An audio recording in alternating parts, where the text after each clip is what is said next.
올해 9월 중국 산시성 상루어시 평화롭던 한 농촌 마을에 정말 기막힌 일이 벌어졌는데요. 뭐죠? 모든 게 제 잘못입니다. 그저 손주를 위해서였는데 일이 이렇게 될 줄 몰랐어요. 신고를 받고 출동한 공안은 60대 할머니 장 씨를 체포했습니다. 아니 무슨 일이길래 그 공안까지 출동을 하게 된 거죠? 할머니의 뭔가 비법이 문제를 일으켰나 보네. 이 사건의 전날 할머니 장 씨는 평소 12살 손자를 정성껏 돌봤는데요. 그러던 어느 날 우리 강아지 왜 자꾸 몸을 긁고 그랴? 할머니 모기에 물렸더니 너무 가려워요. 가만 보자. 이걸 쓰면은 가려움증이 낫는다고 했는데 한번 써볼까? 어렴풋이 이웃에게 들은 민간요법이 떠올랐고요. 이것을 사용하면 모기로 인한 가려움증을 해소할 수 있을 거라고 판단. 이것을 물에 섞어 손자에게 목욕을 시켰습니다. 근데 그런데 얼마 뒤 장 씨의 손자는 심한 복통을 호소하더니 구토. 급히 병원으로 이송됐지만 급기야 정신을 잃고 말았는데요. 뭘 탄 거예요? 아니 이게 무슨 난리예요? 모기 물렸는데 뭘 타요? 장 씨가 손자를 위해 사용한 이것의 정체는 농약. 장 씨는 농약을 섞어 목욕하면 가려움증이 낫는다는 정말 어이없는 잘못된 민간요법을 굳게 믿었고요. 그 결과 손자가 농약에 중독되고 말았던 겁니다. 장 씨의 손자를 치료한 의사는 농약은 피부에 직접 접촉하는 것만으로도 중독이 될 수 있습니다. 라고 경고했고요. 할머니 역시 피부에 농약이 닿아 치료를 받아야 하는 상황이 됐는데요. 농약을 보다. 농약은 그 병충해를 없애기 위해서 누구를 죽이기 위해 만든 약이잖아요. 그렇지. 근데 이게 얼마나 좋대요. 그럼 아이를 목욕시킬 수... 야 이게 정말 믿기지가 않네. 모기를 죽이려고 한다고 생각을 했다 해도 모기가 물고 간 자리인데 모기를 죽이는 것도 아니고 저게. 물론 할머니도 진짜 아기는 없으셨겠지만 결국 손자가 병원에 실려가고 좀 뭐 졸됐다고 그랬잖아요. 네. 별일 없길 좀 바랍니다. 이 장 씨의 손자는 응급 진료를 받은 후 다행히 건강을 회복했고요. 아이고. 공안은 장 씨를 조사 후 의도적인 행동이 아니라고 판단해서 훈방 조치를 내렸습니다. 큰일 날 뻔했다. 자, 두 기자님 혹시 그 맥주 스파를 들어보셨나요? 맥주 스파, 동유럽의 어딘가에서 한다는 얘기를 들어본 것 같긴 한데. 근데 뭐 맥주라는 게 사실 그 안에 들어있는 효모나 이런 그렇죠. 성분들이 뭐 피부 미용뿐만 아니라 특히 요즘에 탈모에 좋다는 얘기가 많이 들리잖아요. 효모는 탈모에 좋습니다. 네. 아니 근데 아무리 그래도 저렇게 하면 저게 알코올 성분이 온 피부에 닿는 건데 피부로도 흡수되지 않나요? 근데 먹어도 상관없는 거니까 사실 큰 문제 없잖아요. 농약보다 낫지 않느냐? 술만 먹는 거잖아 우리가. 자, 이번 특종은 맥주 때문에 벌어진 사건입니다. 지난해 12월 말레이시아. 엄마 리사는 아기를 데리고 다급히 병원을 찾았습니다.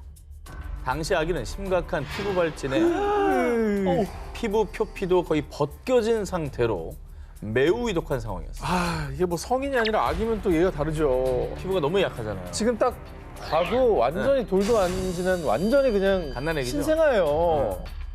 아니 설마 이 아이한테 맥주를? 자, 아이 엄마 리사에 따르면요. 사실 아이를 목욕시킬 때 흑맥주를 넣었거든요. 그랬더니 갑자기 아기가 이렇게 됐어요. 이에 리사의 아기를 진단한 의사 시글리아는요. 신생아 피부는 매우 민감하기 때문에 반드시 신생아용 목욕 제품만 사용하셔야 합니다.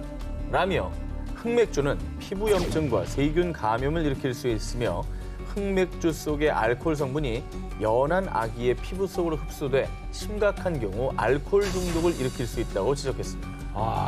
믿기지가 않네. 아니지 뭐 맥주가 괜찮다는 말도 저는 어른한테 한 얘기고 이게 아이들은 피부가 흡수가 잘 되고 또 알코올 성분이 또 증발돼서 코로 들어가는 것도 저는 걱정이 되기 때문에 그것도 안 좋은 거죠. 이게 할 수 있나라는 생각이 드는데 이런 일이 있었군요 진짜. 자, 그런데 말입니다. 일부 전문가들은요. 나이에 상관없이 맥주 속 알코올 성분이 오히려 피부를 건조하게 만들 수 있습니다. 꼭 아이뿐 아니라 성인들도 맥주 속의 알코올 성분이 피부 표면을 약화시키고요. 피부에 유해한 작용을 할 수 있다고 밝혔습니다. 그럼 맥주 스파도 안 좋은 거야? 사실 맥주 스파 전문 업체에서는 대부분 시중에 파는 맥주가 아니고요. 맥주에 들어있는 원재료인 홉과 효모를 적절히 배합해 사용한다고 합니다. 그냥 먹는 맥주를 붓는 게 아니고 알코올이 안 들어간 거니까. 그렇죠. 맥주가 가진 홉 오일 성분이 피부의 전반적인 영양과 활력에 기여 그리고 맥주 효모 속 비타민 B군 성분이 건강한 피부 세포의 성장을 돕는 겁니다. 자, 그러니까 맥주 속 성분이 피부에 좋은 거지 맥주 자체가 피부에 좋은 건 아니라는 것이죠. 근데 이거는 오해하기 쉽겠다. 근데 일단 이름이 맥주 스파니까 당연히 맥주를 부었을 거라고 생각했죠. 그리고 생각해보니까 신생아는 사실 저도 아이를 키웠지만 목욕시키는 물 입히는 옷 재질 그리고 바르는 뭐 로션에 세제 이런 것까지도 다 따로 쓰거든요. 당연하죠. 그거에도 이유가 있는 건데 이 여름 피부에 흑맥주 성분 독한 알코올이 그냥 들어갔다고 하니까 저런 또 불상사 일어난 거 아니겠습니까? 자, 그럼에도 불구하고 말레이시아에서는요, 흑맥주가 아기의 몸에 남아있는 독소를 제거해주고 피부 질환으로부터 보호해주며 특히나 아기 피부를 하얗게 만들어준다는 믿음이 전해져 내려오고 있습니다. 물에 흑맥주를 섞어 목욕을 시키는 일명 흑맥주 목욕법이 말레이시아 엄마들 사이에서 대유행이라고 합니다. 아니 애들을 어떻게 하려고 그래. 또 아이들은 면역력이 약하고 알코올에 내성이 없기 때문에 정말 조심하고 조심해야 될 텐데 요거는 그냥 그릇된 어떤 믿음으로 인한 잘못된 일이었던 것 같네요. 자, 소중한 아기를 위해 잘못된 민간요법은 믿지 않는 현명한 엄마가 돼야 할 것 같습니다. 인도에서는 매년 6월이 되면 천식을 치료하려는 수많은 사람들이 안드라 파라데시주의 하이데라바드로 지역으로 구름처럼 몰린다고 하는데요. 어떤 치료법인지 영상으로 만나보시죠. 뭐야? 몰랐어. 아유, 힘들어하잖아. 너무 괴로워하죠? 벌레 이런 거 아니야? 살아있는 거다. 아, 애를 왜 그걸 먹이 뭔데? 자, 방금 보신 천식 치료법은 인도 바티니 구드 가문에서 무려 176년 동안 내려오고 있는 전통 치료법인데요. 의사도 치료 못한 천식. 3년 동안 이 치료법만 따르면 완치할 수 있습니다. 와 저런 주장하는 사람들 진짜 너무 많은 것 같아. 자, 입으로 들어가는 것의 정체는 무엇이냐? 알비노 가물치라고 불리는 약 7cm 길이의 살아있는 물고기. 여기에 노란색 약초 반죽을 묻혀 그대로 꿀꺽 삼키는 치료법인데요. 바티니 구드 가문에서는 약초 반죽을 묻힌 이 물고기를 무료로 제공. 그래서 매년 천여 명의 천식 환자들이 이 물고기를 먹기 위해 먼 지역에서 찾아오고 있습니다. 아니 저렇게 난 사람들이 있나? 아니 그러니까 이게 오늘 공통적인 건데 어쩌다 한 명쯤은 저걸 먹고 났을 거예요. 아, 어차피 근데 날 사람이었을 거야. 어차피 그래. 나을 사람인데 저걸 먹고 나가지고 타이밍이 맞아가지고 소문이 난 그 거지. 사람이 온데방데 가서 내가 그 물고기 먹고 천식이 나왔잖아 그래. 이러고 다니는 거예요 지금. 미신이 다 그런 경로로 퍼지는 거예요. 와 아니 근데 노란색 약초 반죽은 무슨 효능이 있는 거예요? 자, 바티니 구드 가문에 따르면 물고기를 목구멍 깊이 밀어넣고 입을 꽉 담은 뒤 한동안 삼키지 않고 있으면요. 물고기가 기도에서 꿈틀꿈틀 움직이며 약초 성분을 퍼뜨리게 되고 이 약초 성분으로 인해 배에 붙은 가래를 없앨 수 있다고 주장. 하지만 이 노란 약초의 성분은 가문의 비밀 유산이기 때문에 공개할 수 없다고 밝혔습니다. 그러니까 이 물고기의 역할은 기도 구석구석을 다니게 하는 역할이라 이거구나. 자, 인도의학계 호흡기 권위자에 따르면 이런 물고기 천식 치료법에 대해 물고기를 삼키는 게 효과가 있다는 증거가 없을 뿐더러 오히려 상태가 더욱 악화될 수 있습니다. 심지어 물고기의 가시가 기도에 박히는 사고가 발생하기도 했다는데요. 자, 뿐만 아니라 노란 약초 반죽 또한 천식 치료에 도움이 되는 성분으로 밝혀진 바 없기 때문에 비과학적인 민간요법을 따르는 것은 위험하다고 경고했습니다. 그래. 아유. 약초 뭔지도 모르는 걸 입에 넣는 것 자체가 좀 그렇다. 그 한 사람 저렇게 손으로 다 먹여주면 응. 앞사람 감기 걸려 있으면 뭐 뒷사람 다 걸리겠네. 옛날에야 이제 천식 치료법이 없었잖아요. 그러니까 이런 민간요법이라도 기댄다고 하지만 요즘에 뭐 과학적으로 검증된 치료법이 충분히 있는데 왜 저렇게 하는지 모르겠습니다. 의학적인 도움을 받으셔야 됩니다. 그렇죠. 네. 하지만 의사들의 당부에도 불구하고 물고기 천식 치료가 성해 매년 사람들이 몰려들고 있다고 합니다. 아프리카에서도 최빈국으로 손꼽히는 국가 소말리아. 이 소말리아에서는 우울증, 정신분열과 같은 각종 정신질환에 시달리는 사람이 무려 전체 인구의 30%에 달하는데요. 어우 너무 많은데? 많은 소말리아인이 정신질환을 앓는 이유는 마약성 식물, 카트 때문입니다. 카트에는 캐치논이라는 각성 성분이 포함되어 있는데요. 다른 마약류에 비해 중독성이 심한 편은 아니지만 장기 복용할 경우 환각, 정신착란, 식욕 저하 등의 부작용이 발생. 그래서 최근 많은 국가에서 카트를 마약류로 분류, 복용, 취급을 금지했는데요. 하지만 소말리아에서는 합법. 오래전부터 많은 소말리아인이 기분이 좋아지고 배고픔도 잊게 한다는 이유로 카트를 잘근잘근 씹으며 마치 기호식품처럼 복용하고 있고요. 결국 이 카트에 중독돼 각종 정신질환을 앓고 있는 거라고 합니다. 근데 정신질환까지 앓게 된다면은 자제를 해야 되지 않을까요? 좀 국가가 좀 나서야 자제가 아니라 국가가 규제를 해야죠, 저거는. 그러니까. 자, 그런데 말입니다. 정말 끔찍한 건 일부 소말리아인들이 이 정신질환을 치료하는 방법입니다. 소말리아에서는 오래전부터요. 몸에 상처도 없는데 뭘 치료한다는 거야? 이건 사람이 고칠 수 있는 병이 아니란 말이야.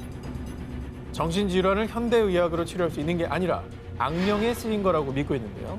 그래서 하이에나가 악령을 쫓아줄 겁니다. 포악한 맹수 하이에나가 정신질환을 치료한다고 믿고 있습니다. 아유, 저 하이에나 이빨만 봐도 정신질환 걸릴 것 같은데 난.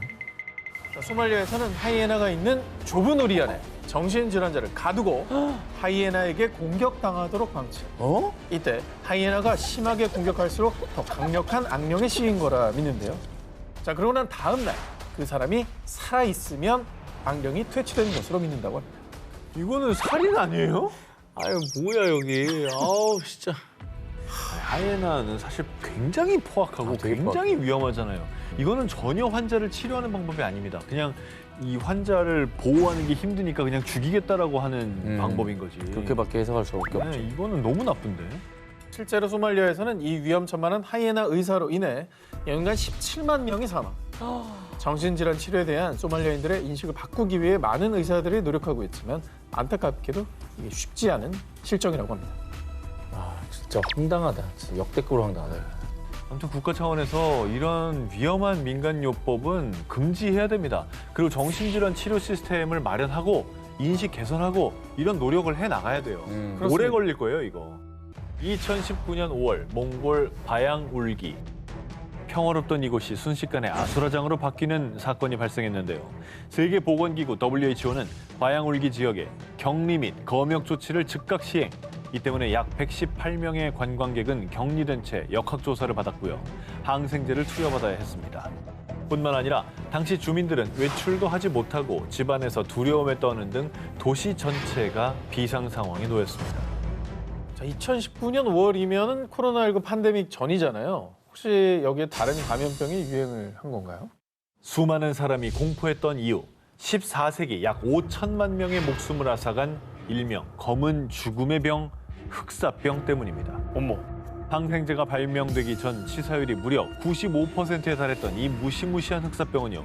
21세기인 지금도 미국, 중국, 몽골 각지에서 발병하고 있는데요. 흑사병이? 네, 아직도 있긴 있습니다. 그렇다고 하더라고요. 근데 이제 항생제가 있다고 하지만은 이것 역시 치명적이기 때문에 발효 치료를 받지 않으면 위험한 거고 흑사병이 다시 번진다고 한다면 끔찍하죠. 코로나와 막 겹쳐서 오는 거잖아. 너무 무서웠죠. 이 흑사병을 퍼뜨리는 매개체는 주로 야생 설치류입니다. 몽골 등지에 서식하는 마못이 그중 하나입니다. 그런데 마못은 스태미너에 좋은 최고의 보양식이죠. 예로부터 몽골인들 사이에선 마못이 스태미너에 좋다는 민간요법이 전해져 오고 있는데요. 당시 바양울기 지역을 방문한 30대 부부가 익히지도 않은 마못의 생고기와 생간을 섭취. 그 결과 흑사병에 걸리고 만 겁니다. 아니 먹을 거 없는 시절도 아니고 건강 스태미너 좋게 하자고 설치료까지 생으로 요리도 안 하고 잡아먹는 세상에 먹을 게 얼마나 많은데 기생충 걱정 안 되나? 저는 야생동물을 이렇게 먹는 게 진짜 안 좋은 거거든요. 자칫하다가는 정말 이렇게 설치료가 그 원인이 된다면서요. 흑사병을 이러다 그냥 퍼져버리는 거예요. 흑사병 대유행된다고 생각해보세요. 끔찍하지. 치명률도 높고. 건강에 좋다고 마못을 섭취한 뒤 흑사병에 걸린 부부는요. 끔찍한 고통에 시달리다가 결국 숨을 거두고 말았는데요. 그랬어? 헐. 그런데 2020년 7월에도 네이멍구 자치구에서 마못을 먹은 유목민이 흑사병에 걸려 사망하는 등 흑사병 발병의 위험이 있는데도 불구하고 건강을 위한다는 이유로 여전히 많은 사람이 위험천만한 민간요법을 따르고 있습니다. 아니, 스태미너가 목숨보다 소중합니까? 제발 좀 이러진 않았으면 좋겠어요. 인류 전체가 위험에 빠질 수도 있습니다. 본인 스태미너 챙기다가 말이죠. 현대인의 고질병인 위장질환, 많은 사람이 소화불량 위험으로 고통받고 있는데요. 또 나이를 먹어서 그런 건지 예전보다는 확실히 소화가 좀 덜 아이, 되는 것 급하게 많이 먹어요. 제가요? 저한테 그런 말을 들은 건 아닌데 이제 자극적인 음식 좀 줄이세요. 가장 많이 드시고 아, 소화가 잘 돼요. 위 뚫리겠어요. 아유, 쭉쭉 나갑니다. 자, 그래서 우리나라에서도 위장 질환과 관련된 민간요법이 많은데요. 자, 두 기자님은 배가 아플 때 어떤 민간요법 알고 계신가요? 배가 아플 때는 저는 그 엄마 손은 약손이라는 민간 요법을 알고 있습니다. 시계 방향으로 돌리고. 네네네. 우리 애한테 가끔 해주죠. 소화 안 될 때는 더 먹으면 내려가던데. 아, 진짜로. 아, 진짜. 아, 이게 약간 메뉴를 바꾸면 쑥 내려가더라고요. 진짜 엉망. 아니면 그 양배추. 그리고 그 매실 좋아요, 매실. 아, 매실. 매실 콩 뚫리는 느낌 나요. 자, 그렇습니다. 매실의 피크린산 성분, 양배추 비타민 U 등 위장 질환 개선에 효능이 검증된 다양한 민간 요법이 있는데요. 그런데 말입니다. 2017년 위장 질환을 앓던 중국인 우 씨는 효능이 검증되지 않은 이것을 먹고 응급실 신세를 지고 말았습니다. 아, 이제 뭘 먹을지 공포스럽다, 이제. 또 두렵다. 어? 이거 듣자마자 먹는 게 아닐 것 같아. 네, 우 씨가 먹은 것의 정체는 바로 멧돼지 기생충. 어? 이걸 왜 먹어? 기생충을 먹었다고? 자, 지금 보시는 이것이 우 씨의 뱃속에서 발견된 2cm가량의 기생충입니다. 아니 돼지고기를 날 걸로 먹은 거예요? 어떻게 저걸 먹었지? 사실 중국에서는 위장병에 좋다며 멧돼지 뱃살 고기를 삶아 먹는 민간 요법이 있습니다. 그런데 우 씨가 친구로부터 들은 솔깃한 이야기. 멧돼지 기생충을 먹으면 위장병 고칠 수 있다던데 몰랐어? 아, 자네도 먹어봐. 자, 이 말을 들은 우 씨는 당장 멧돼지 위장을 구입해 열심히 기생충 4마리를 채취. 나름 살균이라도 하려 했던 건지 기생충들을 포도주에 씻어서 먹었지만요. 결국 극심한 보통과 고열로 인해 응급실을 찾게 된 것이었습니다. 저 기생충도 황당했겠네요. 자기를 씻겨주고. 위장을 사서 4마리를 찾아낸 것도 대단하지 않습니까? 야 정말 가지가지한다. 아니, 이게 무슨 근거도 없는 말도 안 되는 얘기입니까? 이런 얘기를 들었을 때 해보고 싶나? 아니, 그러니까 뭐, 난 그게 너무 궁금해요. 그러니까 너만 알고 있어, 뭐 이런 거에 혹하는 거지. 와, 남들은 몰라, 너만 알고 네. 있어, 이런 거. 이 기생충이 자라서 체내에 돌아다니면 실명이나 혼수 상태를 유발할 수도 있습니다. 자, 우 씨를 진단한 의사는요. 우 씨가 검증되지 않은 민간 요법을 믿는 바람에 오히려 건강을 해쳤다고 전했는데요. 건강을 지키는 보양식, 물론 뭐 좋을 수 있습니다. 하지만 검증되지 않은 민간 요법은 오히려 독이 될 수도 있습니다. 에헤이, 자, 이건 또 뭔가요? 생매장이에요? 18살 소녀 안나가 산채로 땅 속에 묻히게 된 사연이 무엇이냐. 2016년 9월 콜롬비아 북부 세레테. 안나는 등교 중 갑자기 떨어진 벼락을 맞고 말았습니다. 곧바로 병원으로 옮겨져 치료를 받았지만 등 쪽에 남은 통증이 가시지 않는 후유증이 남았습니다. 아니, 우리가 보통 확률이 낮다는 거를 표현할 때 벼락 맞을 확률이라고 하잖아요. 근데 진짜 벼락을 맞았다니까. 이거 뭐 치료를 했어도 후유증이 남았다고 하니까 통증이 얼마나 심했겠습니까? 굉장히 통증이 심했나 봐요. 심각한 통증 때문에 꼼짝도 하지 못한 채 누워만 있어야 했던 안나. 그리고 이 안타까운 소식을 들은 마을 주민들은 안나의 가족들에게 특효가 있다는 치료법을 알려줬습니다. 벼락이 몸에 남긴 나쁜 기운을 흙이 빨아들인다던데 한번 땅에 묻어봐. 벼락 맞은 사람을 땅에 묻으면 몸속에 남은 벼락의 기운이 흙으로 빠져나가 후유증을 회복할 수 있다는 일명 매몰 치료법이었습니다. 아니 피를 침이면 땅으로 전기를 흩어버리는 게 되죠. 그렇죠. 사람이 저게 되나? 사람은 피레침이 아니죠. 아니 근데 이런 얘기를 한다고 자기 딸을 또 묻고 싶나? 주민들의 조언에 안나의 가족들은요. 당황하기는커녕 맞장구를 치며 안나를 땅에 묻을 계획에 돌입. 그렇게 집 정원 뒤편에 안나의 어깨 높이에 맞춰 깊은 구덩이를 판 뒤 안나를 들어가게 만들었고요. 하루에 4시간씩 무려 3일 동안 묻혀 있어야 했습니다. 길기도 길다. 야, 저거 숨도 제대로 못 쉬잖아요. 아, 답답하죠. 꼼짝도 못 하고. 오히려 스트레스라 병이 더 안 좋아질 것 같은데. 트라우마 생길 수도 있고요. 후유증 때문에 안 그래도 아픈 상황에서 안정을 취해야 할 텐데 오히려 공포감을 심어주는 꼴이고 아이가 병원에 가서 제대로 된 치료를 받았길 바랍니다. 2018년 4월 중국의 한 여성이 어린 아들에게 이것을 먹이는 영상이 공개돼 전 세계 누리꾼들에게 큰 충격을 준 바 있습니다. 뭘 먹였니? 뭘 또. 먹였는데? 아이씨! 뭐야? 뭐야, 개미야? 뭐야? 뭐야 저거? 아유, 뭐야? 아유, 올챙이다. 싫어. 올챙이네. 그녀가 아이에게 올챙이를 먹인 이유. 다 우리 아이의 건강을 위해서라고요. 올챙이 먹고 튼튼하게 자라렴? 실제 중국 일부 지역에서는 살아있는 올챙이를 먹으면 몸에 좋다는 민간요법이 전해지며 일부 농촌 지역에서는 올챙이를 식용하는 사람들을 흔히 볼 수 있다고 합니다. 더 정성으로 뭐가 아이 몸에 좋은지 검색을 좀 해보고 좀 제대로 된 걸 좀 먹이지. 이런 민간요법이 왜 전해졌느냐? 중국 고대 민간요법 서적에 따르면 올챙이가 열을 내리고 해독 효과가 있다고 하는데요. 하지만 과학적으로 밝혀진 근거는 없고요. 고대잖아. 약으로 쓰더라도 식용이 아니라 다른 약재와 함께 섞어서 말린 뒤 화상 상처나 염증 등에 도포하는 방식으로 사용했습니다. 고대도 안 먹었다는 얘기네, 결국. 도포했다는 거네. 그러니까. 다른 거죠. 어른이 먹어도 저거는 기생충 감염의 위험이 있겠네요. 그럼 위험하죠. 2017년 중국 국립자연과학재단의 보고서에 따르면 중국 허난성 지역 올챙이 약 12%가 기생충에 감염.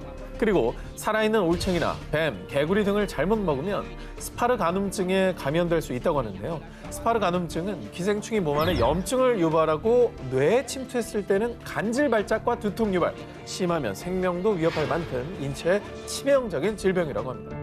실제로 중국의 한 20대 여성은 피부병 치료를 위해 살아있는 올챙이를 규칙적으로 먹었다가 기생충에 감염돼 약 한 달간 중환자실에 입원하기도 했는데요.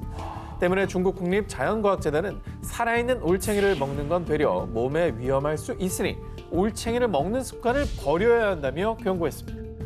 그러니까 얻는 것도 하나도 없죠. 건강만 잃을 위험성만 높이는 거 아니에요. 2015년 미국 매사추세츠주 18개월 된 아이가 숨을 쉬지 않는다는 부모의 다급한 신고를 받고 911이 출동했지만 안타깝게도 아이는 눈을 뜨지 못했습니다. 아유. 자, 그런데 아이를 죽음에 이르게 한 것은 부모가 행했던 한 민간요법 때문이었습니다. 또 뭔데 애가 죽었어요. 애가 죽었습니다, 아, 그거는. 생명을 좀 잃게 한 거잖아요. 어떻게 살아 남은 인생을. 다시 사건이 발생했을 당시로 돌아가 보겠습니다. 당시 부모는 아이의 머리에 마요네즈를 바르고요. 비닐봉지를 덮었습니다. 자, 그 이유는요. 머리에 기생하는 머릿니를 제거하기 위해서였습니다. 한 기자님 학교 다닐 때는 아유 전혀 없었지. 형 뭐 이게 이렇게 좀 죽이고 그러지 않았어요? 그 시대 아닌지 얼마 안 됐을 때였어요. 진짜? 우리 때까지만 해도 참빗으로 이 잡아서 뭐 하는다는 얘기들이 있긴 있었어요. 아니 근데 머릿니라고 해도 정말 예전 일, 우리나라한테도 그래. 옛날 일인데 이게 미국에서 이렇게 벌어졌다고 하니까 더 황당하네. 자, 주로 11세 미만 어린이들의 머리에서 많이 기생하는 머릿니는요. Look, there's two more trying to escape right there. 국내에서는 70년대까지 빈번했다가 최근에도 심심치 않게 유행하고 있습니다. 진짜? 자, 그리고 미국 질병통제예방센터에 따르면 미국 어린이들 사이에서 매년 600만에서 1,200만 건의 머릿니 감염이 발생하고 있습니다. 자, 그래서 미국인들은 기름이 머릿니를 질식시킨다고 믿어서요. 가정에서 아이들의 머릿니를 없애기 위해 마요네즈나 오일을 머리에 바르는 민간요법이 널리 알려져 있고요. 쉽게 구할 수 있는 마요네즈를 이용했던 겁니다.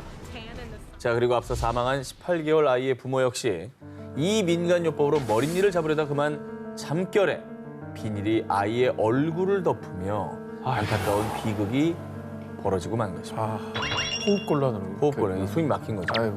이 미국이 병원을 가는 게 너무 비싸요. 그래서 미국은 진짜 저도 중학교 때 잠깐 있었잖아요. 근데 감기 걸렸다고 병원 가는 케이스가 아예 없어요. 그냥 다 집에서 약 먹고 자고 그런 식으로 해결하고. 돈이 비싸니까. 병원이 너무 비싸니까. 그럴 수 있고. 안타깝다. 아, 난 정말 너무 안타까워. 저 엄마 아빠 이제 어떻게 살아?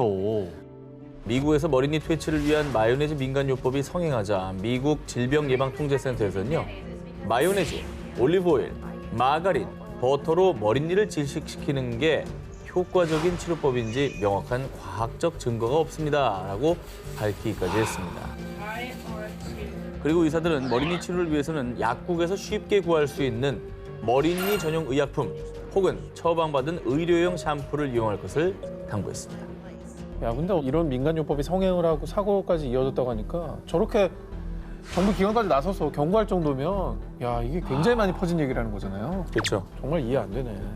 또 쉽게 말해서 마요네즈 살 돈 있으면 그 돈으로 약국 가서 약을 사는 게 낫지 않을까 라는 생각도 들고요. 2019년 12월 영국 노스웨일스 출신의 25세 청년 코너 리드는 중국 우한에서 영어 교사로 근무하던 중 영국인 최초로 코로나19 확진 판정을 받게 됐습니다. 호흡곤란 증세를 보이며 고통을 호소했지만 정말 다행히도 격리 치료 2주 후 증상이 회복돼 퇴원을 할 수 있었습니다. 다행이네요. 네, 초기에 치료를 좀 잘 받은 모양이네요. 그러네요. 그런데 말입니다. 정말 놀라운 사실은 입원 당시 리드는 항생제 복용 등 의사의 처방을 일체 거부했다고 하는데요. 치료제가 당시 뭐 없었으니까 지금도 없고. 그치, 초기니까. 불안해서 아니 나 그렇게 검증 안 된 거 안 먹겠다 이런 거 아니에요? 뭐 그럴 수는 있지만 근데 어떻게든 회복이 된 거잖아요. 처방을 안 받아도. 네. 자, 리드가 주장하는 코로나 치료법. 저를 낫게 한 건 영국의 민간요법인 핫토디였어요. 오래전부터 스코틀랜드 지역에서는 감기 증상 완화를 위해 뜨거운 위스키에 꿀을 탄 핫토디를 마셨는데요. 리드는 2주 동안 핫토디를 타먹으며 코로나를 이겨냈다고 주장했습니다. 그냥 뭐 꿀물 먹고 생강차, 유자차 이런 거 먹는 것과 비슷한데 근데 이거 술이잖아요. 그리고 알코올 성분이 이게 근원적인 치료법이 안 될 텐데. 그렇죠. 코로나 걸리면 이제 폐 기능이 엄청 약화되는 걸로 알고 있는데 저렇게 술을 저렇게 많이 먹으면은 면역력이 더 떨어져서 안 좋아질 것 같거든요. 와, 지금 정말 중요한 얘기를 해주셨고요. 이게 나중에 아주 중요하게 작용을 합니다. 자, 이 핫토디에 대한 의학적 효과는 증명된 바 없고요. 핫토디 때문에 리드의 코로나가 나았는지 밝혀진 바가 없습니다. 그럼에도 코로나19가 심각한 상황에서 비교적 빠르게 회복한 리드의 코로나 치료법은 전 세계적으로 많은 주목을 받았고요. 주목을 받았다고? 받았죠. 왜냐면 이게 초기고 치료법이 없는데 다- 제일 먼저 걸린 사람인데 2주 만에 나았잖아요. 근데 우리가 지금 요즘 백신 나오고 그래서 조금 그렇지 초기에 저걸 봤으면 우리도 이럴 수 있어요. 그때는 아무 핫토디? 없었잖아 우리한테. 그런데 말입니다. 약 1년 후 전해진 충격 소식. 리드가 기숙사방에서 돌연 사망한 채 발견된 겁니다. 뭐라고? 부검 결과 그의 사망 원인은 기관지 폐렴으로 인한 호흡 부전이었는데요. 퇴원 이후에도 계속 위스키를 즐겼던 리드. 사망 하루 전날 밤에도 친구들과 위스키를 마셨다고 하는데 이 때문에 코로나로 약해진 기관지에 염증이 생기며 사망까지 이르게 된 것입니다. 코로나19를 극복했던 건 본인의 면역력이 있겠지만 어느 그렇죠. 정도 운이 작용한 거잖아요. 그렇죠. 그렇다고 한다면 그 이후에 사후 관리를 좀 잘하셨어야 되는데 그거에 이제 너무 효과를 봤다고 맹신한 것 같아요. 저걸 주변 친구들한테 다 권했을 것 같아서 그게 더 무섭습니다. 나 코로나도 나았어. 위스키 먹고 위스키 너무 좋아. 이랬을 거 아니에요. 2016년 중국의 70대 남성 바오 이아프는 자신의 건강 비결에 대해 이렇게 밝혀 화제가 됐는데요. 눈이랑 폐가 안 좋았는데 20년 넘게 매일 이걸 마시니까 건강이 좋아졌어. 자네들도 마셔봐. 자, 그가 40대부터 20년 넘게 매일 꾸준히 마셔온 것은 바로 자신의 소변이었습니다. 나는 어릴 때 들었었거든요. 소변을 건강하게 마신다는 얘기 나도 그 낭설로 들었었거든요. 네. 이게 아직도 이게 성행을 합니까? 자, 그런데 더 놀라운 사실은요. 이 민간 요법을 믿고 있는 사람이 야프 한 사람이 아니라는 겁니다. 사실 야프는 중국 소변 치료 협회 이사로 이 협회에 가입된 회원만 약 4천 명. 이들은 모두 소변을 만병통치약으로 여겼습니다. 저런 협회가 있다는 것 자체가 저게 어느 정도 사람들 사이에서 공신력이 생겼다는 얘기예요. 회원이 4천 명이에요, 무려. 그러니까 이게 소변이라고 하는 게 과학적으로 몸에 노폐물이 나가는 거잖아요. 그 노폐물을 먹는데 그 건강에 좋을 수가 있나요? 소변 요법을 두고 의사들은 하나같이 소변은 95%의 수분과 5%의 찌꺼기일 뿐입니다. 라며 건강에 도움이 되지 않는다라고 밝혔는데요. 그리고 소변도 살모넬라균, 대장균 등 박테리아에 감염돼 있을 수 있기 때문에 오염된 소변을 그대로 섭취할 경우 간, 위장관, 혈관에 악영향을 끼칠 수 있습니다. 자, 이 같은 이유로 중국 정부는 소변 치료협회를 불법 단체로 규정했지만 중국 내에서 소변 요법은 근절되지 않고 있다고 하는데요. 어쨌든 근거가 밝혀지지 않은데 소변요법을 저렇게 믿는 겁니까? 네, 그 이유 중국인들 사이에선 고대 시대부터 소년의 소변이 질병 치료에 효과가 있다고 믿어왔고요. 전해지는 이야기에 따르면 당나라 최고 미녀로 불린 양귀비가 피부 미용을 위해 남자아이들의 소변을 마시고 피부에 발랐다고 하는데요. 현대에 이르러서도 소변이 면역력을 높이고 자가 치유 능력을 준다고 믿기 때문에 감기부터 간염, 우울증, 백내장, 관절염 그리고 심지어 암까지 이 모든 질병들이 치료된다고 여기고 있는 겁니다. 아 병원 가요 병원. 건강에 도움이 안 되는 걸 떠나서 해칠 수가 있다고 하니까 제발 제대로 된 의사의 처방을 받으시기 바랍니다. 네, 그러지 맙시다. 2015년 중국 광둥성 생후 1개월 된 아기 웨이웨이가 선천성 항문 종양 때문에 수술을 받게 됐는데요. 3kg, 4kg 이 정도 되는 건데. 아유 진짜. 뭐 얼마나 힘들었을까. 태어나자마자 그죠. 네. 전신 마취를 해야 했지만 아기가 너무 어렸기 때문에 의료진들은 부분 마취를 결정. 곧바로 부모님의 눈물과 걱정 속에 수술은 시작됐습니다. 자, 그런데요. 수술이 시작된 지 얼마 지나지 않아 울음을 터뜨린 아기. 아무리 어르고 달래도 울음이 그치지 않았고요. 급기야 호흡까지 불안정해졌습니다. 의료진은 초긴장 상태 돌입, 수술을 중단해야 할 상황까지 이르렀는데요. 그런데 그때 구세주처럼 등장한 원더우먼. 제가 아기에게 수유할 동안 얼른 수술하세요. 10년 차 베테랑 간호사 리바오 샤였습니다. 다른 수술을 막 마치고 나왔는데 옆 수술실에서 아기의 수술이 중단될 상황에 처했다는 소식을 듣고 한달음에 달려온 것이죠. 와, 정말 다행이네요. 네. 마침 출산한 뒤라 수유기였던 간호사 리바오 샤는요. 한 채 망설임도 없이 옷을 걷어 올리고 아기를 품에 안았습니다. 직접 수유를 하며 우는 아기를 진정시켰습니다. 그러자 정말 다행히도 아기 웨이웨이는 리바오 샤의 품이 마치 엄마의 품인 듯 점점 안정을 되찾았고요. 의료진들은 그 사이 무사히 수술을 마칠 수 있었습니다. 아 진짜 천만다행이네 정말. 아, 정말 저분 덕분에 수술이 무사히 끝난 거네요. 정말 하늘이 도왔죠. 아 진짜. 아기 아버지는요. 감격의 눈물을 흘리며 간호사 리바오 샤의 손을 잡고 감사 인사를 전했고요. 당시 수술을 진행했던 의사 역시 그녀가 아니었다면 수술을 무사히 마칠 수 없었다라며 간호사 리바오 샤에게 공을 돌렸습니다. 자, 이어서 다음 특종입니다. 이번에도 전 세계를 감동시킨 또 다른 원더우먼을 만나봅니다. 이스라엘 예루살렘의 한 병원에서 근무하는 간호사 울라가 생후 9개월 된 야만을 안고 있는 사진인데요. 여기도 간호사가 모유 수유를 하고 계시네요. 그렇죠?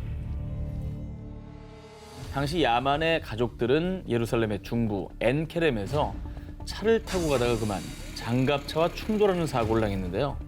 안타깝게도 아버지는 그 자리에서 사망하고 어머니는 혼수 상태에 빠졌습니다. 아이고. 그리고 불행 중 다행으로 생후 9개월 된 야만은 가벼운 타박상만 입고 병원에 실려온 것이었습니다. 그런데 큰 사고에 놀라 울음이 터진 아기 야만.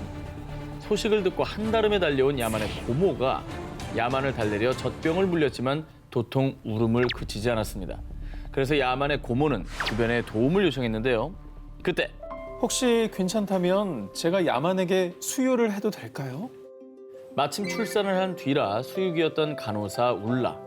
그래서 놀란 아기를 진정시키기 위해서 자신이 아기 야만에게 수유를 하겠다며 손을 내민 겁니다.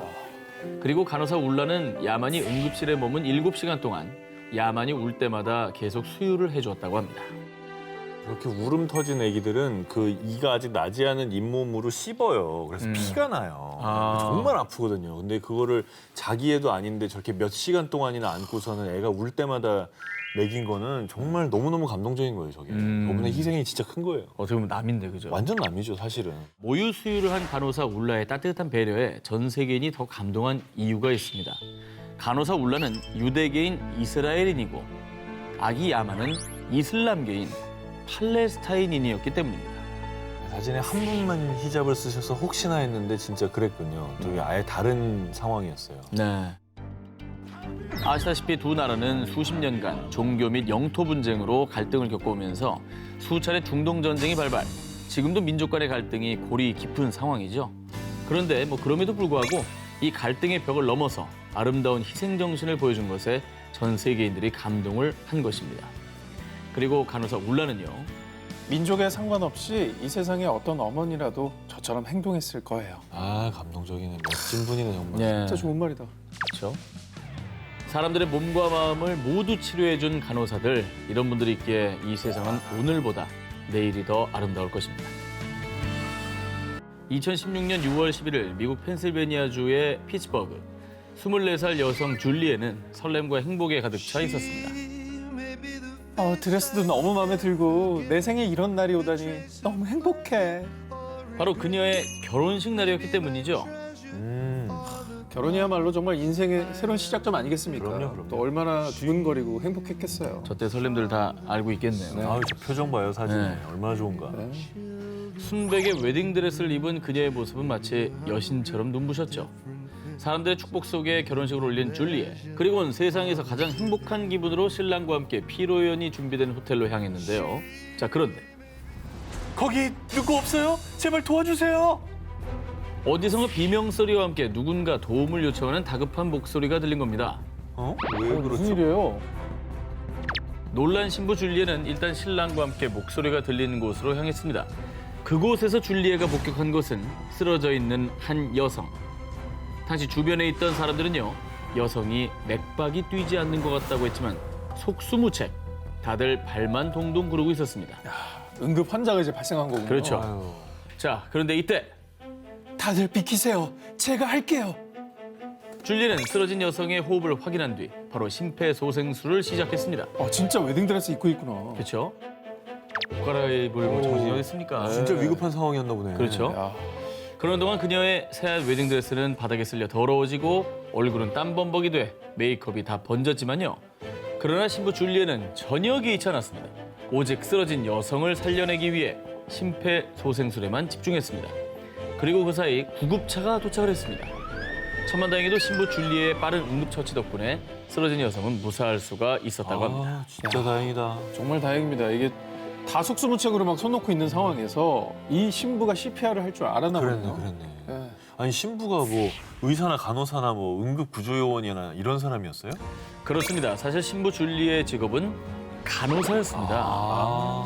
현장에 그녀가 있었기에 위급한 생명을 구할 수 있었던 것이죠. 근데 사실 또 결혼식이 인생의 정말 중요한 순간인데 뭐 피로연이고 뭐고 생명을 구하기 위해서 달려든 게 정말 멋있고 대단하다는 생각 드네요. 2011년 4월 중국 안휘에 위치한 한 종합병원. 50대 남성 장신지는 평소 지병을 앓던 아버지께서 위독하다는 소식을 듣고 급하게 병실로 달려갔는데요. 창백한 안색에 숨 쉬는 것마저 힘겨워하는 아버지의 모습을 보고 아들 장신지는 아버지의 임종이 머지않았음을 예감했습니다. 나만 안타까운 순간이 또 다가오고 있네요. 그죠? 차오르는 눈물을 애써 삼킨 장신지는 아버지의 손을 매만지며 부디 힘든 고비를 넘기시길 간절히 기도했는데요. 그런데 그때 장 선생님, 이제 그만 가보셔야 합니다. 어딜 가요? 어딜 가요? 지금 아버지가 위독한데. 자, 사실 장신지는 이 병원에서 근무하는 의사 선생님이었는데요. 아들이 일하는 병원에 아버지가 오신 거였군요. 네. 그는 예정된 중요한 수술 일정이 있어 수술을 집도하러 가야 됐던 겁니다. 아, 다른 의사가 없었나? 정말 안타까운 상황이죠. 그 아버지 임종일 수도 있는데 곁을 못 지키는 상황이 된 거잖아요, 지금. 네. 이게 수술이 중요하긴 한데 또 다른 생명을 위한 또 골든 타임이니까. 근데 다녀오면 이미 그렇죠. 지나갔을 수도 있고. 자, 아들 장신지는 위독한 아버지를 두고 차마 발걸음을 뗄 수 없었는데요. 그런데 아들아, 난 괜찮다. 어서 가서 환자를 돌보렴. 아유, 야, 참 아버지도 저런 말씀 쉽지 않았을 텐데. 아이고. 그 와중에. 자, 결국 장신지는 아버지의 말씀에 따라 의사로서의 소명을 다하기 위해 어쩌면 마지막일지도 모르지만 아버지를 잡은 손을 놓을 수밖에 없었습니다. 그리고 그렇게 조용히 눈물을 삼킨 뒤 마음을 다잡고 수술실로 향한 그. 아, 수술이 또 얼마나 오래 걸릴 거야. 그죠? 아, 수술, 정말, 아이고. 금방 끝나는 수술이 거의 없잖아요. 아버지 얼굴이 계속 어른거릴 거고. 그런데 말입니다. 수술을 하던 중 전해진 청천벽력 같은 소식. 아버지께서 끝내 눈을 감았다라는 비보였는데요. 결국 다른 사람을 먼저 살리라던 아버지의 말씀은 그대로 유언이 되어버린 거였죠. 그때 아들 장신지는 당장이라도 아버지께 달려가고 싶었지만 침착하게 다시 수술에 임했고요. 수술을 무사히 잘 마치고 난 뒤 수술실을 나서자마자 슬픔의 눈물을 쏟아냈다고 합니다.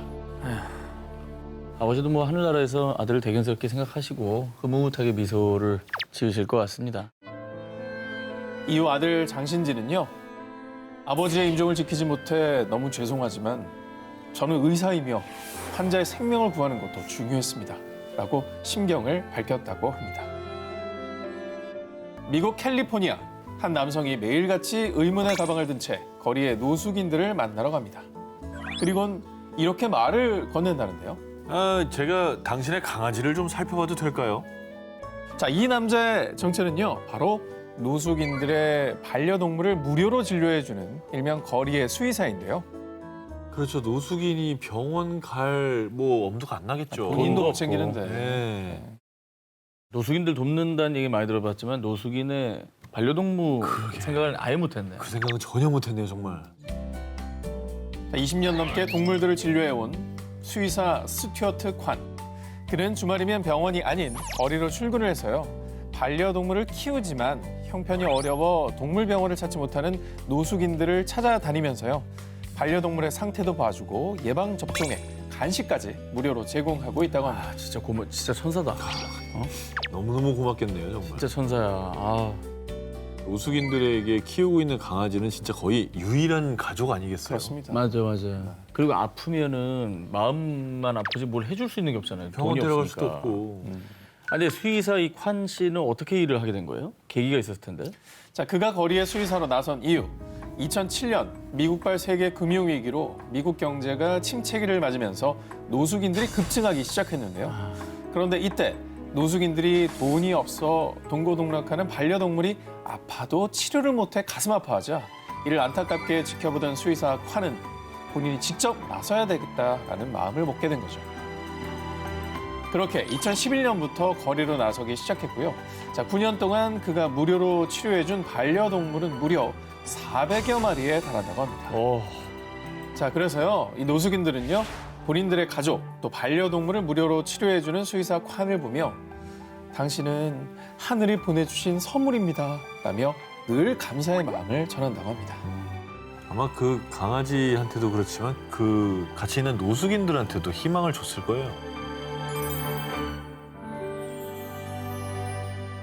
아버지 대신 환자를 택한 매정한 아들이라는 기사로 여론의 문매를 맞은 한 남자. 그런데 알고 보니 여기에는 대반전, 감동 사연이 숨어 있었습니다.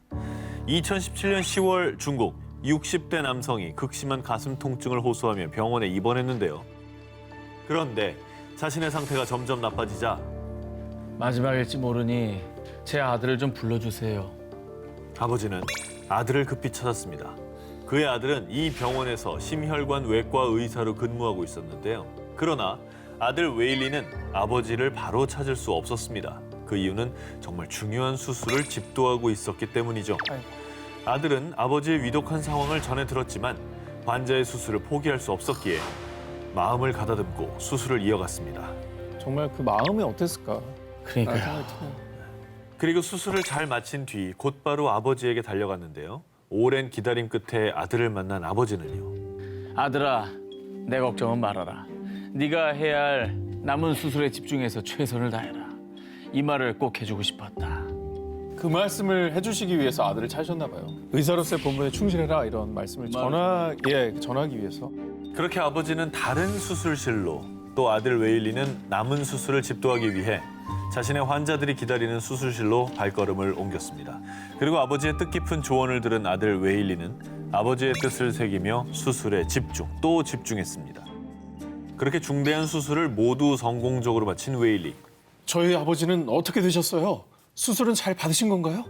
냉철한 의사에서 다시 아들의 모습으로 돌아온 그리고 다행히도 아버지께서 수술을 잘 마쳤다는 얘기를 전해 듣고 모든 긴장이 풀려 그 자리에 풀썩 주저앉아 하염없이 눈물을 흘렸다고 합니다. 야, 이렇게 다 들으면 아름다운 얘기인데 이게 단편적인 내용만 알려져서 아버지 대신 환자를 택한 매정한 아들 이렇게 기사가 난 거예요. 아유, 그게 포인트가 아닌데. 하지만 오해가 풀린 뒤에 사람들은 모두 나라면 그런 선택 못했을 텐데 아버지와 아들 모두 멋지다. 환자를 소중히 여기는 진정한 의사라며 박수를 보냈다고 합니다. 힘든 상황 속에서도 의사의 본분을 다한 의사 웨일리. 아버지께서도 분명히 자랑스러워하셨을 겁니다. 2016년 베트남 정부가 외국인 또는 외국 단체에게 주는 최고 훈장, 베트남 국가 우호 훈장을 수훈. 2014년에는 한국인 최초로 오드리 헵번 어린이 재단이 수여하는 인도주의상을 수상한 한 남자가 있습니다. 이 주인공은 바로 경기도 분당에 위치한 S대학교 병원 백롱민 병원장입니다. 1989년 당시 성형외과 전문의이던 백롱민 교수는요. 의대 선배이자 친형인 백세민 박사를 따라 구순 구개열 등의 안면 기형 환자를 돕는 국내 의료 봉사를 시작하게 되는데요. 그러던 중 당시 주한 베트남 대사로부터 안타까운 얘기를 듣게 됩니다. 베트남에 의료 기술이 부족해서 혹은 병원비가 없어서 수술을 받지 못한 안면 기형 환자들이 많다는 얘기를 듣게 된 백 형제는요. 1996년 베트남의 얼굴 기형 어린이들을 위한 의료 봉사를 시작했습니다. 야, 얼마나 고마워할까. 멋진 분들이네. 자, 그리고 이듬해에는 건강상의 문제로 은퇴하게 된 형의 빈자리까지 채우며 동생인 백롱민 교수는 지금까지도 무려 24년간 베트남 해외 의료봉사단을 이끌고 있는데요. 30년이 넘게 하셨네요, 의료봉사를. 대단하시네요. 자, 그런 정말 많은 환자들 중에 닥터 백롱민 교수에게 절대 잊히지 않는 한 환자가 있다고 합니다. 베트남에서 만난 청년 타잉은요. 10살 그 어린 나이에 길에 굴러다니는 수류탄을 갖고 놀다 그만 사고를 당하고 말았는데요. 어머머. 뜨거운 화염에 피부가 녹아내려 턱과 가슴이 달라붙고 말았다고 합니다. 오. 이후 남들과는 다른 모습에 사람 만나기를 극도로 꺼리기 시작한 그.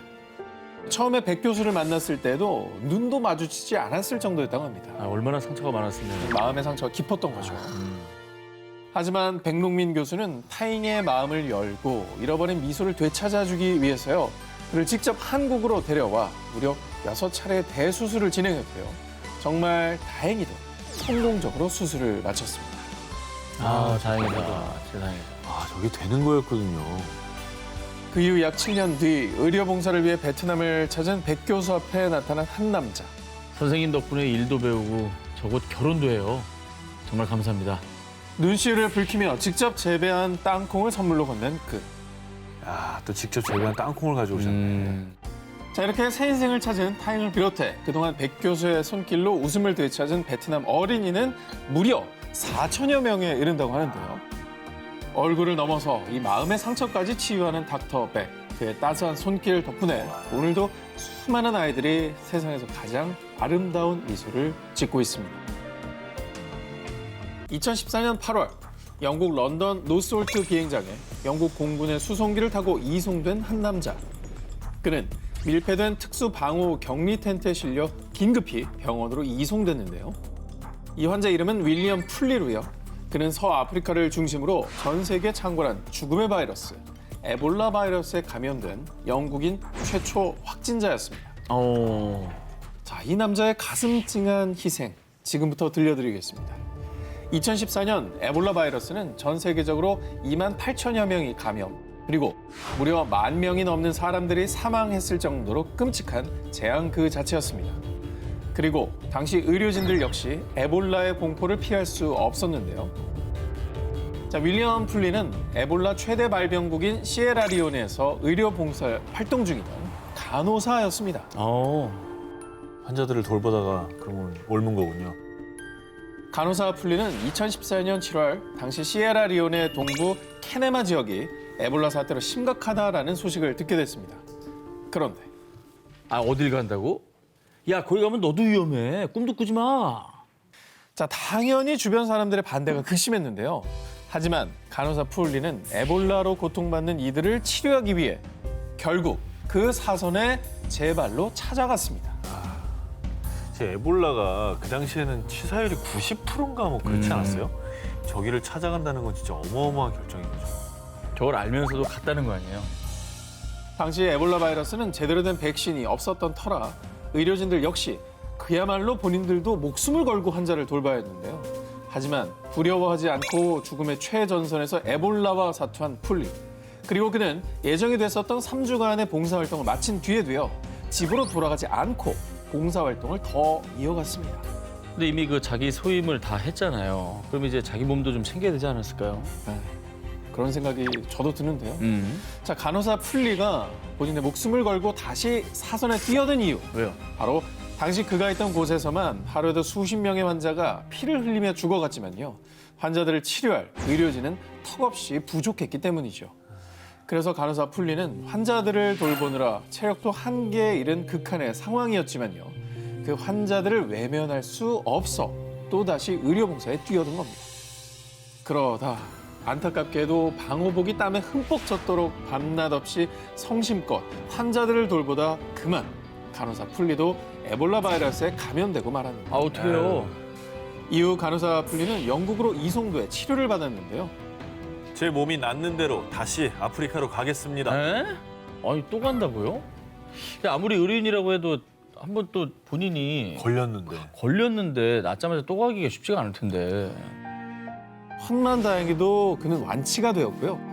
그해 10월 또다시 시에라리온으로 향해 죽음과 사투를 벌이는 환자들과 함께 에볼라에 맞섰습니다. 전 세계인들은 진정한 영웅, 희생정신의 표본이다 라며 감동했다고 합니다. 진정한 나이팅게일 정신을 보여준 위대한 간호사 풀리, 그리고 전 세계 의료진들, 또 신께서 우리에게 보낸 진정한 날개 없는 천사들이 아닐까요? 2017년 11월 호주의 서부 지역인 퍼스. 55세 쌍둥이 형제인 캠벨과 이안은 일을 마친 뒤 귀가하기 위해 피곤한 몸을 이끌고 운전대를 잡았습니다. 그런데 이때 형제가 탄 차량이 그만 도로 옆에 있는 나무와 충돌. 어떡해. 이 사고로 차량은 형체를 알아보기 힘들 정도로 망가졌습니다. 우와, 그 차의 형태가 거의 안 남아있는데요. 차 안에 갇혀있던 형제는 구급대원들에게 간신히 구출은 됐지만 온몸 곳곳 출혈과 골절상에 심각한 내상까지 입는 등 상태가 매우 위독했습니다. 빨리 일단 병원에 가야 되지 않습니까? 그렇죠. 빨리 최대한 가는 게 좋은데 그런데 그때 이 절체절명의 순간 형제에게 달려온 한 남자. 환자분, 괜찮으세요? 환자분! 그는 퍼스의 한 병원 응급의학과에서 근무하는 의사 크리스 암스트롱이었습니다. 그는 우연히 인근 거리를 지나던 중에 차량 충돌로 발생한 연기를 보고 서둘러 교통사고 현장으로 달려온 건데요. 의사 암스트롱은 구급대원들이 구출한 형제를 신속하게 진찰했습니다. 다행이다. 그런데 지금 당장 치료받지 않으면 병원에 도착하기 전에 사망할 수도 있습니다. 의사 암스트롱이 호흡 곤란을 호소하는 형제를 진찰해보니 외상에 따른 폐 손상으로 인해 흉곽 내에 혈액과 공기가 존재하는 외상성 혈기흉이라고 판단, 긴급 수술이 필요한 상황이었습니다. 하지만 그는 깊은 고민에 빠질 수밖에 없었습니다. 그 이후 사고 현장엔 구급대원이 가져온 의료기기, 메스와 포셉이 있긴 했지만 열악한 교통사고 현장에서 수술을 감행하는 것은 자칫 2차 감염이 발생할 수 있는 위험이 따르기 때문이죠. 아, 어떡해. 이게 사실 수술하다 감염이 더 무서운 경우도 있거든요. 예. 그 의학 드라마 같은 거 보면 의사들이 손 깨끗이 씻고 마스크에 뭐 만만한 준비 다 하는데 철저하죠. 이거는 너무 판단하기 쉽지 않은데. 근데 생각해봐요. 이 병원균이 무서워서 수술을 안 하자니 수술을 안 하면 또 생명 위독한 상황이니까. 그 고민을 한 끝에 의사 암스트롱이 내린 결정은 수술 감행. 와, 곧바로 의사 암스트롱은 그 현장에 있던 기본 의료 도구로 폐에 작은 구멍을 내서요. 그 구멍을 통해 공기와 피가 빠져나오게 했죠. 어머. 저게 진짜 정말 조건이 너무 악조건인데. 진짜 긴박하구나. 아니 그래서 걱정이 되는 게 수술이 잘 된 건가요? 그러니까 위급한 상황 좀 넘긴 건지. 응급 조치가 끝난 뒤 형제는 병원으로 이송됐고요. 정말 다행히도 쌍둥이 형제는 의식을 되찾고 건강을 회복했다고 합니다. 저분의 신속한 판단이 없었으면 정말 큰일 날 뻔했던 거잖아요. 새 생명을 준 거죠, 어떻게 보면. 그죠? 며칠 뒤 의사 암스트롱이 형제 병실에 방문했는데요. 형제들은 그날 선생님을 만나지 못했다면 이 자리에 없었을 거다. 우리의 영웅이다. 라며 감사를 전했다고 합니다. 생명의 은인이십니다. 2018년 6월 24일 중국 안의성의 한 산부인과에서 근무하는 의사 량푸춘. 그는 평소와 다름없이 병원에 출근했는데요. 그런데 이상하네. 배가 왜 이렇게 아프지? 자, 오전부터 심해지는 복통. 하지만 그는 통증에 신경 쓸 겨를이 없었습니다. 왜냐? 이날은 무려 8건의 수술 일정이 잡혀 있었기 때문인데요. 배가 아파도 뭐 본인 돌볼 시간은 아예 없겠네요. 그야말로 아플 새도 없이 진통제로 견디며 수술을 집도한 의사 량푸춘. 그런데 세 번째 수술을 집도하던 그때 극심한 통증에 그만 주저앉고만 심상치 않은 상태에 함께 수술 중이던 의료진들은요. 혹시 맹장 아닐까요? 검사부터 받아보세요. 그럴 수 있겠다. 자, 맹장염, 즉 급성 충수염을 의심했는데요. 하지만 그럼 이 환자는 어떡합니까? 나는 괜찮으니까 수술 진행합시다. 진짜.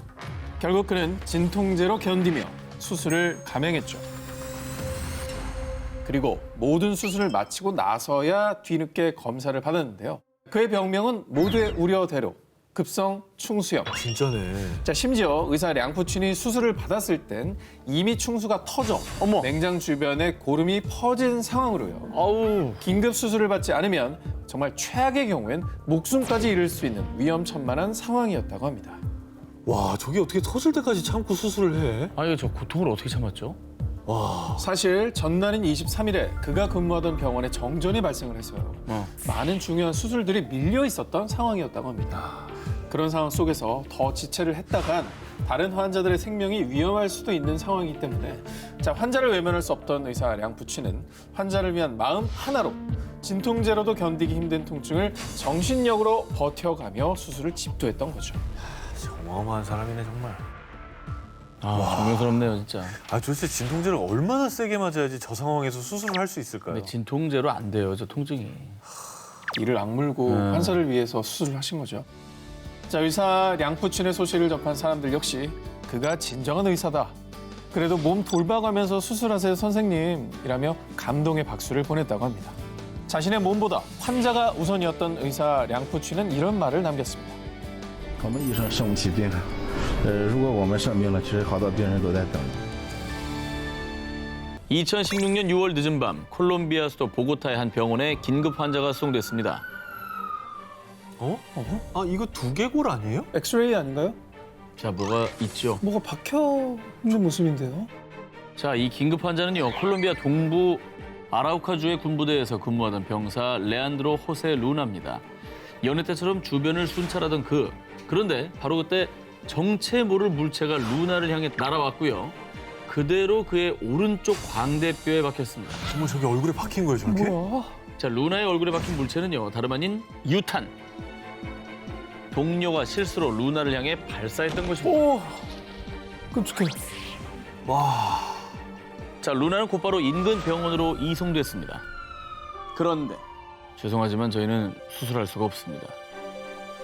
수술 중 자칫 잘못하다가는 루나의 얼굴에 박힌 유탄이 터질 수도 있는 일촉즉발의 상황. 그래서인지 인근 병원들에서는 루나의 수술을 거절했습니다. 와, 저거 어떡하냐. 아. 결국 장작 8시간에 걸쳐 수도 보고타의 군병원에 이송된 루나. 이 군병원에서 근무하는 의사 윌리엄 산체스는 루나의 상태를 급히 확인해봤습니다. 자, 이분까지 거절하면 이제 갈 데가 없는 거거든요. 근데 거절한다고 뭐라 할 수가 없어요. 네. 더 큰 피해가 있을 수도 있기 왜냐하면 때문에. 그 병원 안에 환자들도 얼마나 많습니까? 그렇죠. 제가 수술을 집도하겠습니다. 와, 그런데 혹시나 하는 위험에 대비를 하기 위해서였을까요? 수술을 어디서 했냐면요. 병원 주차장에서 얼굴에 박힌 유탄 제거 수술을 시작했습니다. 피부를 가르고 깊이 파고든 유탄을 빼내야 하는 이 고난도의 수술. 만에 하나 작은 실수로 유탄의 뇌관을 잘못 건드리기라도 한다면 환자 루나는 물론 의료진들의 목숨까지 위험해질 수 있는 상황이었습니다. 때문에 의사 산체스는 더더욱 극도의 집중력을 발휘. 정말 극적으로 단 5분 만에 성공적으로 수술을 끝냈습니다. 아, 박수 한번 부릅시다. 예.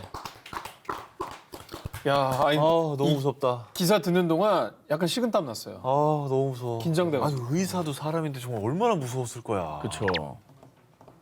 그 잘못 사람 살리다가 내 주변 동료들은 다 목숨이 위험한 상황이잖아요. 그러니까 죽음에 대한 두려움보다 이제 환자를 살려야겠다는 그 마음이 더 컸던 건데 와. 이후에 의사 산체스의 용기 있는 수술이 언론에 알려지자 용기와 희생 없이는 할 수 없는 일인데 멋지다 라며 많은 이들이 찬사를 보냈습니다. 2014년 1월 미국 엘라베마주의 한 병원. 간호사 스티브 데이비스는 다급하게 전화를 걸었는데요. 거기 경찰서죠? 아니, 조금 전까지만 해도 연락이 됐는데 갑자기 연락이 안 돼요. 아니, 빨리 좀 찾아주세요. 한 남자를 애타게 찾은 간호사 데이비스. 환자가 사라진 거예요? 환자 찾는 거예요? 의사 찾는 건가? 자, 이게 대체 무슨 일이냐? 자, 간호사 데이비스와 같은 병원에서 근무 중인 신경외과 의사 64세의 젠코 허렌큐 박사.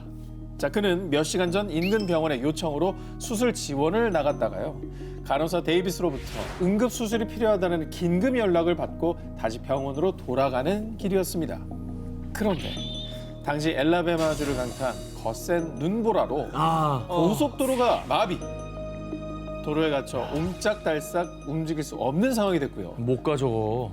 자, 급기야 사람들이 길에 차를 두고 떠나는 상황까지 발생. 어머. 그야말로 도로는 아비규환 그 자체였습니다. 게다가 설상가상으로 기상 악화 때문인지 휴대전화까지 연결이 되지 않는 상황. 이렇게 발이 묶인 허랭큐 박사의 속은 새까맣게 타들어갔습니다. 그 이후 출발 전에 허랭큐 박사에게 환자 CT 사진이 전송됐는데 이게 매우 심각해 보였기 때문이죠. 얼마나 다급하겠어요. 갈 수는 없고. 한편 모든 수술 준비를 마치고 허랭큐 박사를 기다리고 있었던 병원 의료진들. 지금 저 걸어가고 있으니까 조금만 기다려 주세요. 아니 이게 거리가 얼마나 남은 줄 알고 고속도로에서 저 눈보라가 저길 걸어간 거예요? 그리고 나이가 60대예요. 그렇습니다. 예. 사실 본인의 건강도 위험할 수 있는 상황이거든요. 눈보라 속에서는 저체온증이 올 수 있기 때문이죠. 하지만 죽어가는 환자를 포기할 수 없었던 그. 자, 그런데 걸어오고 있다던 허랭큐 박사가 갑자기 연락이 되지 않자 간호사 데이비스가 급히 경찰에 연락을 한 거였습니다. 하지만 폭설로 온 지역이 마비되어 그의 행방을 찾을 수가 없었습니다. 그렇게 초조함 속에 시간만 계속 흘렀는데요. 아, 진짜 이건 무슨 일 난 거 아니에요? 그런데 그때 지금 문 앞입니다. 환자 상태는 어떻습니까? 진짜 걸어서 병원까지 온 거예요? 네. 아니 그때 자, 환자를 살리기 위해 장장 10km를 무려 2시간 동안 걸어서 온 겁니다. 그 눈보라치는 혹한의 날씨에 말이죠. 10km 2시간이면 진짜 거의 뛰어왔는데. 뛰어온 거예요, 뛰어온 거. 근데 그의 모습을 본 의료진들도 또 놀란 게 급히 뛰쳐나오느라 미처 옷을 갈아입지 못해 그 추운 날씨에 얇은 수술복만 입고 왔을 뿐만 아니라 어머. 또 온몸에 상처까지 있었다고 합니다. 미끄러졌구나. 아, 이 사람은 진짜 대단하시다. 이분은 환자를 살리겠다는 일념 하나, 그 생각 하나만으로 왔네요. 정신력으로. 그렇습니다. 그 뒤에 허랭큐 박사는 숨고를 새도 없이 곧장 수술에 들어갔고요. 와. 정말 다행히도 성공적으로 수술을 마쳤다고 합니다. 수술도 잘 돼서 다행이고 저분도 무사해서 다행이고